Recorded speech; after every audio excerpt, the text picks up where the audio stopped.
السلام علیکم ورحمۃ اللہ وبرکاتہ۔ سوال یہ کہ قیامت کیوں ہوگی اور اس سے فائدہ کیا ہے؟ اس کا جواب بھی سماعت فرمائیں۔ بسم اللہ الرحمن الرحیم۔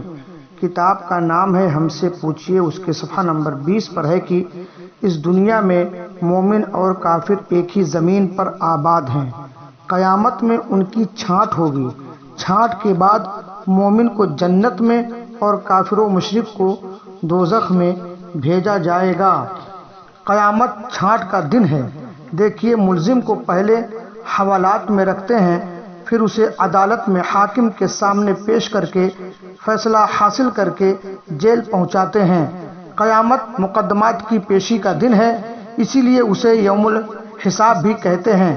اس دن سب کو انصاف ملے گا، کسی کے ساتھ ذرہ بھر ناانصافی نہیں ہوگی۔ واللہ تعالی اعلم بالصواب۔ السلام علیکم۔